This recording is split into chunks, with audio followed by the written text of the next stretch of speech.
जंतर मंतर पर बड़ा जनसैलाब उमड़ा था। 18 जून को चंद्रशेखर आजाद रावण के पक्ष में एक लोगों का जनसैलाब उमड़ा है। लोग उसकी रिहाई की मांग कर रहे हैं। मेरे साथ एक शख्स हैं जो एक चिट्ठी लेके आए। उनका दावा है कि ये चंद्रशेखर आजाद रावण की चिट्ठी है जिन्होंने जेल से लिखी है और वो चाहते थे कि ये चिट्ठी जो है वो जनता के सामने पड़े। क्या नाम है आपका? मेरा नाम विजय कुमार है। ये चिट्ठी किसने दी आपको?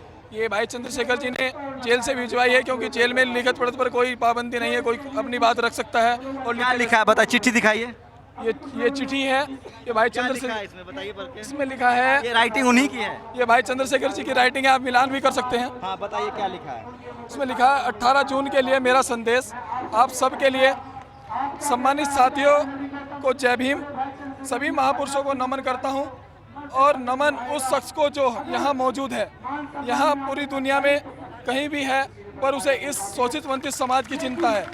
और नमन चरण वंदना उन बहनों और माताओं को जो अपने छोटे छोटे बच्चों को घर छोड़कर रोज कहीं ना कहीं अपने बेगुनाह बेटों, बच्चों और भाइयों के लिए प्रदर्शन कर रही हैं। शायद आपके द्वारा मिले प्यार के इस कर्ज को ना उतार पाऊँ, पर जिंदगी रही तो एक बार बाबा साहब के सपनों और मान्यवर साहब काशीराम व जितने भी महापुरुष इस बहुजन समाज में जन्मे हैं, उनके सपनों के भारत के निर्माण करके रहूँगा, चाहे उसके लिए कोई भी कीमत चुकानी पड़े। आज मन बहुत परेशान है, आप लोगों के बीच नहीं आ सकता हूँ, पर दिल दिमाग सब वहीं होगा आप सबके पास, चाहे आप दुनिया के किसी भी कोने में हो। दुखी मन से आपको एक बात लिख रहा हूँ, आप लोगों को ये बताना चाहता हूँ, ऐसा लग रहा है कि ब्रिटिश सरकार जैसे हालात हैं, बस अंग्रेज गोरे चले गए और काले अंग्रेजों की सरकार है। अगर शोषण के खिलाफ कोई आवाज़ उठाएगा, उसे झूठे मुकदमे लिखकर जेल में डाल दिया जाएगा। अगर कोई भाई बहन, भाई या माँ हमारे निर्दोष भाइयों के लिए प्रदर्शन करती है, तो उसे अखबार में लिखा होता है। प्रशासन ये पता करने की कोशिश में लगा है कि कौन इन महिलाओं को उकसा रहा है, इसके पीछे कौन लोग हैं, कैसा कानून है, कैसा लोकतंत्र है, कैसा न्याय है। ये तो कोई किसी किताब की कहानी सी लगती है। आज समझ में और याद आई वो कहानी जो आपने भी पढ़ी होगी, अंधेरी नगरी और चौखट राजा, जिसमें कि जिसके गले का साइज सही आ जाए वही अपराधी है, वही आरोपी है, उसी को फांसी दी जाएगी। पर मैं वचनबंध हूँ, जेल आने से मेरे हौसले नहीं टूटे हैं, बल्कि यहाँ की तन्हाई ने मुझे और मजबूत कर दिया है। अब मेरा लक्ष्य और मजबूत हो गया है। मेरा एक ही लक्ष्य है, सदियों से शोषण सहते आ रहे बहुजन समाज को शासक बनाना। पर उसके लिए आप सब मेरी ताकत हो। लोग लाख बार गुमराह करें, झूठ बोलें, आरोप लगाएं, अपने भाई पर भरोसा करना। बहनों के मान सम्मान से कोई समझौता नहीं होगा, और जब तक जीवन है संघर्ष जारी रहेगा। कोई भी कुर्बानी देनी पड़ी, हम लोग कुर्बानी देंगे।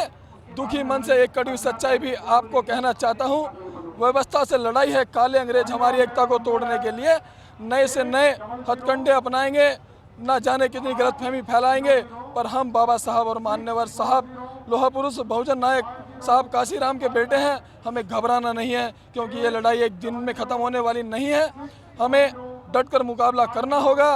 लोगों ने मेरी गिरफ्तारी पर लाख आरोप लगाए, पर सच ये है, मैं इसलिए जेल आया कि जब मुझे ये पता चला कि मेरे छोटे भाइयों और निर्दोष लोगों पर, जैसे राजन, दीपक, कमल वालिया आदि पर पुलिस ने टॉर्चर की सारी हदें पार कर दी, उनको 3rd डिग्री दी गई, उन छोटे बच्चों को करंट तक लगाया गया, तो मन टूट गया।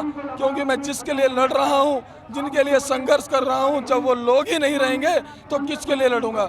उस दिन दुखी मन से मैंने ये निर्णय लिया कि मैं गिरफ्तारी दूंगा, क्योंकि मैं ये भी जानना चाहता था कि अगर साथियों से कहूँगा या समाज से कहूँगा कि मैं गिरफ्तारी दे रहा हूँ, तो लोग किसी भी कीमत पर मुझे रोकना चाहेंगे। पर मेरा दिल और दिमाग एक ही बात कह रहा था कि जो जेल में है मेरे भाई, उन पर क्या बीत रही होगी, ये सोचकर जानबूझकर गिरफ्तारी दी। पर पुलिस ने मेरे चरित्र पर ही दाग लगा दिया। वो ये चाहते हैं कि किसी भी तरह हमें कमज़ोर किया जा सके। पर मैं जो प्यार आपने दिया उसे बनाए रखना, और एक भरोसा भी बनाए रखना कि मैं ना रुका हूँ और ना रुकूंगा, ना झुका हूँ और ना झुकूंगा, और ना बिका हूँ ना बिकूंगा। ये भरोसा बरकरार रखना, और एक अटूट विश्वास है कि जुल्मियों को मुंह तोड़ जवाब मिलेगा और हमारे भाइयों को इंसाफ। पंजाब से बहुत प्यार और सम्मान मिला। आपसे बस इतना कहना चाहूँगा, आपस में मत लड़ें और मेरे साथ अपनी आवाज़ बुलंद करें।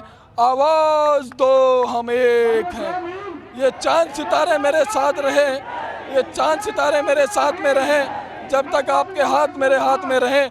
और साख से टूट कर गिर जाएं वो पत्ते नहीं हैं हम, आंधियों से कहो औकात में रहें। आपका भाई, आपका बेटा, आपका दोस्त एडवोकेट चंद्रशेखर आजाद उर्फ रावण, संस्थापक भीम आर्मी भारत एकता मिशन। तो ये क्या नाम है आपका?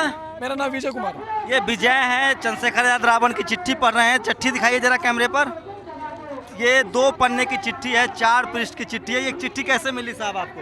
ये सर भाई चंद्रशेखर जी ने किसी के थ्रू बाहर, वहाँ जो कैदी से मिलने जाते हैं उनके थ्रू बाहर भिजवाई है, क्योंकि वहाँ आप कंफर्म है ना कि चंद्रशेखर आजाद रावण की चिट्ठी सर है? ये भाई चंद्रशेखर आजाद जी की ही चिट्ठी है, कंफर्म। तो देखिए, चंद्रशेखर आजाद रावण जो है वो लगातार जो पूरा बदलाव है उसको समझ रहे हैं, और उन्होंने चिट्ठी जारी किया था और एक्सक्लूसिव तरीके से नेशनल दस्तक आपको वो चिट्ठी दिखा रहा है कि चंद्रशेखर आजाद रावण ने चिट्ठी लिखी। उसमें उन्होंने लिखा है कि इस लड़ाई को हम आगे ले जाएंगे, और मैं जेल में ज़रूर आ गया हूँ लेकिन घबराया नहीं हूँ, और वो इस लड़ाई को आगे बढ़ाने वाले हैं। और जिस तरह से जंतर मंतर पर उनका जन समर्थन मिल रहा है उससे साफ है कि देश में दलित अत्याचार के खिलाफ जो युवा हैं वो सड़कों पर निकल रहे हैं, और फिलहाल चंद्रशेखर आजाद रावण उसको लीड करते हुए दिख रहे हैं। कैमरामैन श्याम के साथ शंभू कुमार सिंह, नेशनल दस्तक, जंतर मंतर, दिल्ली।